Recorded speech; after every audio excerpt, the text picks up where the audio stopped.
भाई मोतीलाल पासी जी, हम सब के पितामह आदरणीय श्री सुरेंद्र सिंह दाढ़ी जी, हमारे कोषाध्यक्ष आदरणीय गुप्ता जी, सिंह जी, अरविंद श्रीवास्तव जी, सभी सम्मानित पत्रकार साथियों, आपका धन्यवाद देता हूँ कि आप सब मेरे आग्रह पर आए। कल एक सम्मान का, प्रतिष्ठा का दिन था।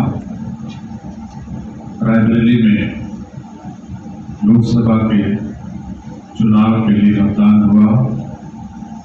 भारतीय जनता पार्टी का एक कार्यकर्ता रात दिन परिश्रम करके कमल खिलाने का हर संभव प्रयास किया।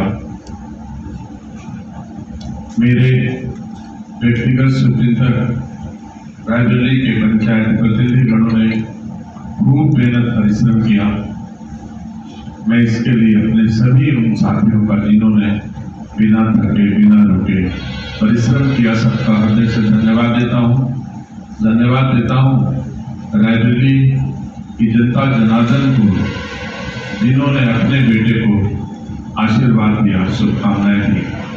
मैं आप सबको भरोसा दिलाता हूँ, विश्वास दिलाता हूँ आप सबके माध्यम से रायबरेली वासियों को, ये दिनेश सिंह आपका है, आपके लिए जिएगा, आपके लिए मरेगा, आपके लिए काम करेगा, एक अच्छी रायबरेली का निर्माण करेगा, एक नई रायबरेली का निर्माण करेगा, नए रूप में रायबरेली में सेवा का महत्व होगा, सेवा के माध्यम से राजनीति होगी। इसलिए मैं अपनी रायबरेली के लोगों को धन्यवाद देता हूँ। रायबरेली की ताकत के बलबूते ही मैंने देखा कि बड़े बड़े लोग चुनाव के दिन जो कभी महत्व नहीं देते रायबरेली की जनता को, वो कीड़े मकोड़े की तरह रायबरेली के बूथों पर घूमते देखे गए।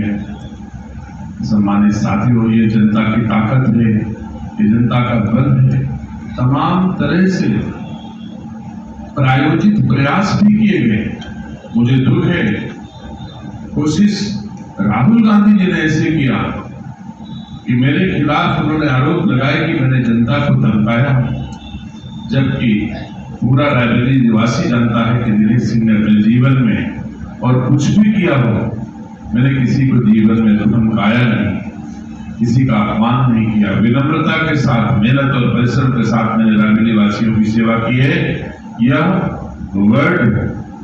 विश्लेषण मेरे ऊपर फिर नहीं बैठता राहुल गांधी जी, ये रायबरेली है। रायबरेली के बेटे के ऊपर आप ऐसे आरोप लगाओगे, ये आरोप आप पर तो हो सकते हैं, लेकिन दिनेश सिंह पर ऐसे आरोप नहीं हो सकते। कल मैंने देखा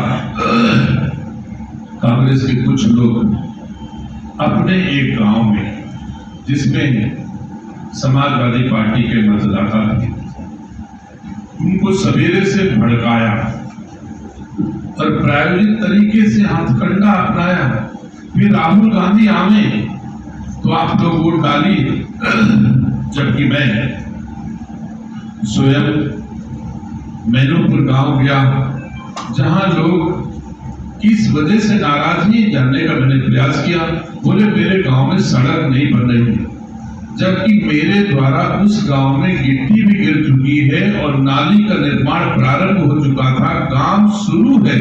उसके बावजूद ये कहना कि सड़क नहीं तो वोट नहीं, कांग्रेस की हताशा का परिणाम राहुल गांधी जी ऐसे प्रयास किए कल कि जिसका संदेश दे सके कि मेहनत परिश्रम कर नहीं सकते तो तिकड़म की पार्टी से ही कुछ भला शायद हो जाए। रायबरेली में ऐसे प्रयास भी किए गए कांग्रेस के लोगों के द्वारा। मैनोपुर में पहले लोगों को इकट्ठा किया जहां समाजवादी पार्टी के मतदाता थे, और इकट्ठा होने के बाद एक रोड नहीं तो वोट नहीं का नारा लगवाया और इंतजार करते रहे कि राहुल गांधी आए। कितना प्रायोगिक तरीके से और कितनी असत्य बात है कि जो मांग उनकी वो मांग ऑलरेडी चल रही थी, उसके बाद वहां गए तो कितने भी हथकंडे अपनाए।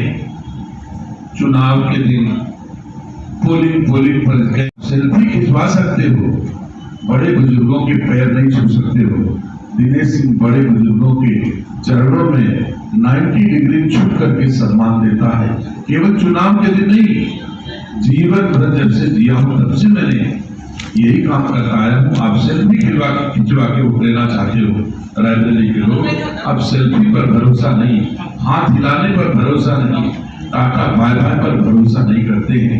भारतीय संस्कार संस्कृति के हिसाब से रायबरेली